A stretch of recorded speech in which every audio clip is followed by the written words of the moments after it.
Acuerdo por el salario mínimo y otros temas para conversar con la presidenta de la CUT, Bárbara Figueroa. Muchas gracias por acompañarnos en CNN Prime. Y la primera duda, ¿por qué esta cifra y no más? ¿Era imposible en las condiciones actuales ofrecerle más a los trabajadores?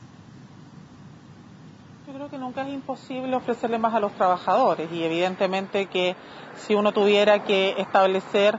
desde la perspectiva de uno, ¿no? Desde la perspectiva de la central sindical, siempre es posible avanzar más independientemente de los vaivenes del mercado. Sin embargo, tenemos claridad absoluta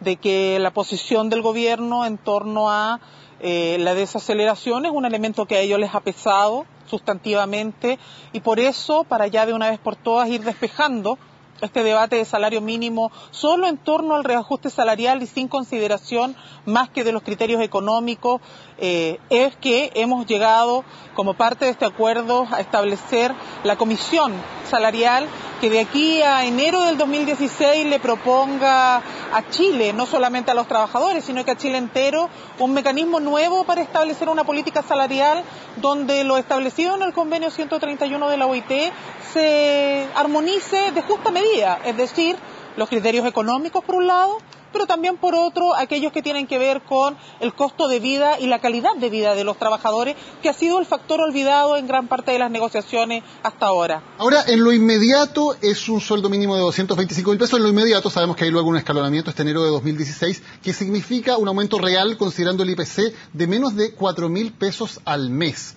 ¿Es suficiente eso para darse por satisfecho y firmar un acuerdo? Por cierto que no es suficiente, pero tú hoy día no estás firmando un acuerdo solo en materia de cifras. Si miramos lo que ha sido la historia de los últimos 10 años, con acuerdo o sin acuerdo, el reajuste salarial en promedio, en plata, en los últimos 10 años no ha sido más de 4.500, de 9.500 pesos. Por lo tanto, es evidente que nadie puede sentirse satisfecho con esta cifra. El problema no es ese. El problema es cuando dejamos de debatir respecto de lucas más, lucas menos y nos ponemos a debatir en serio. ¿Cómo logramos que con salario mínimo un trabajador y trabajadora deje de ser pobre? Que es el debate que hasta ahora no habíamos enfrentado y que hoy día de manera histórica estamos enfrentando como central unitaria. Señora Figueroa, usted decía que dado que de aquí al 2016 iba a llegar a 250.000 pesos, no era imposible pensar que se llegara en un plazo breve a 300.000. ¿Hay algún compromiso de este gobierno para lograr llegar a esa cifra o es solo un deseo de la CUT? Es nuestra aspiración, nosotros lo hemos dicho con claridad. Acá lo que nosotros necesitamos es que un trabajador ingresando al mundo del trabajo, evidentemente que reciba un salario valorizado de tal manera que le permita superar la pobreza, y eso hoy día en Chile se establece en el marco de 4 canastas básicas de alimentos, un aproximado de 324.000 pesos al día de hoy, que fue la metodología con la que se construyó el año 2007 los 250.000. Por lo tanto, si uno tuviera que proyectar, si en 18 meses somos capaces de entregarle a los trabajadores 40.000 pesos de reajuste, como nunca antes se había hecho en este país, entonces es posible y nosotros podemos, como central unitaria, proyectar que podemos seguir avanzando entonces en reajustes mucho mayores en las próximas 2 negociaciones que nos quedan con el gobierno y donde esperamos que nos acerquemos rápidamente a esta cifra que permita superar la línea de la pobreza. Ahora, desde la oposición y personeros como por ejemplo el ex subsecretario del Trabajo han cuestionado que la CUT firme este acuerdo diciendo que al menos lo que se entrega en lo inmediato es incluso menos de lo que se ofreció en algunas ocasiones por parte del gobierno del presidente Piñera y que en esa ocasión la CUT no estuvo disponible. Y dicen aquí algo cambió y lo que cambió es que ahora la presidenta de la CUT es de un partido que está dentro del oficialismo. ¿Pesó ese factor en la decisión de firmar este acuerdo? Mira, yo creo que siempre van a haber justificaciones para poder inhabilitar y desconocer la incidencia que hoy día tiene el movimiento sindical y la capacidad que está logrando de incidir en políticas públicas que vayan más allá del asistencialismo, es decir, más allá de tener un bono que es pan para hoy y hambre para mañana y por lo tanto avanzar en poder real. Por eso en esta negociación no solo hablamos de una comisión para establecer una política salarial, sino que de reformas laborales que permitan que vía negociación colectiva y poder sindical avancemos en mejores condiciones laborales. Entonces, a mí no me extrañan esos argumentos. Lo que sí creo que es importante precisar para hacer un debate bien, más allá de que uno pueda estar de acuerdo o no con la posición de la CUT, ¿no? Pero lo que es cierto acá es que el gobierno de Sebastián Piñera nunca ofreció más. Lo que se hizo en el último año del gobierno de Sebastián Piñera fue llegar a una cifra de 17.000 pesos cuando el gobierno lo que proponía originalmente fue 197.000 y donde fue la presión desde el mundo de la oposición en ese momento y la central unitaria las que permitieron llegar a una cifra mucho mayor.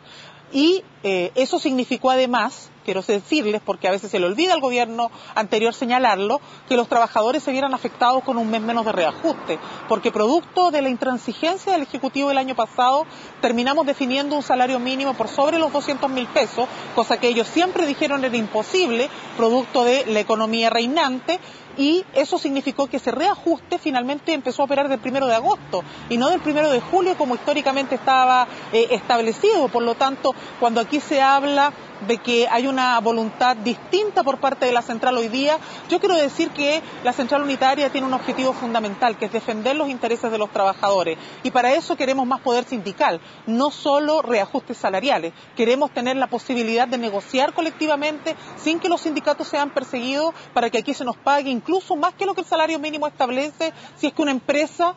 tiene las utilidades para hacerlo. Por lo tanto, en ese marco, yo creo que si queremos hacer el debate con justicia, hagámoslo, yo no tengo ningún problema, pero no le mintamos a la ciudadanía. No fue el gobierno de Sebastián Piñera el que propuso 17.000 pesos, fue la presión de las organizaciones y la oposición del gobierno en ese momento la que logró llegar a la cifra con un costo de un mes menos de reajuste. Y si uno quiere incluso medirlo por voluntades de acuerdo, uno tendría que pensar en lo que ocurrió en la negociación del sector público, donde durante 2 años llegamos a acuerdo con el gobierno. En el caso del salario mínimo fue imposible porque el gobierno no quiso debatir. Ahora, las críticas no han venido solo desde la oposición ni desde fuera del movimiento sindical. También el expresidente de la CUT, Arturo Martínez, la ha criticado en su conducción de la CUT. Específicamente ha dicho que la CUT ha apoyado al gobierno de Bachelet, ha tenido una política de respaldo, que la CUT necesita presionar más y que va a pagar las consecuencias, y que usted también ha sido muy en la estrategia de apoyar al gobierno y muy complaciente en alguna medida. ¿Cómo responde usted entonces a las críticas de que ha tenido una política demasiado cercana con el gobierno como presidente de la CUT? Yo tengo la tranquilidad de que todo lo que estamos haciendo en materia de debate de la Central Unitaria de Trabajadores ha sido discutido en todas las instancias. La posibilidad de haber llegado a este acuerdo fue votado el día de ayer en Consejo Directivo Nacional, que es donde se reúnen los 60 consejeros electos a la Central, y no hubo ningún voto en contra de esta posición. Por lo tanto, yo me quedo con que el debate colectivo ha permitido, no que no tengamos diferencias, yo creo que en eso uno no tiene que ni asustarse, ni pretender que tengamos que pensar todos iguales, pero es legítimo tener una posición, una opinión como la que ha expresado el secretario general, tanto como la posición legítima que hemos expresado como consejo, donde todos los actores, incluido el secretario general, ha apoyado esta propuesta que hoy hemos reafirmado con el gobierno. Por lo tanto, yo me quedo con el saldo positivo. Y si hay algo en lo que yo evidentemente no puedo discrepar con Arturo, es que efectivamente si aquí las reformas laborales y lo que el gobierno ha comprometido no se cumple, va a ser un fracaso de todo, y por lo tanto más presión aún para todos de hacer que estas reformas efectivamente avancen. Tengo la impresión de que no debemos asustarnos en un país que hace debates de cara a la ciudadanía, de que incluso en el propio movimiento sindical podamos tener diferencias legítimas. Creo que nuestros actos están demostrando que estamos actuando con justicia, con interés en los trabajadores, que estamos poniendo sobre la mesa las demandas históricas de la CUT, y eso es lo que ha permitido que unánimemente se vayan reafirmando. Bárbara Figueroa, muchas gracias por habernos acompañado en CNN Prime. Muchas gracias a ustedes, a ti y a Daniel.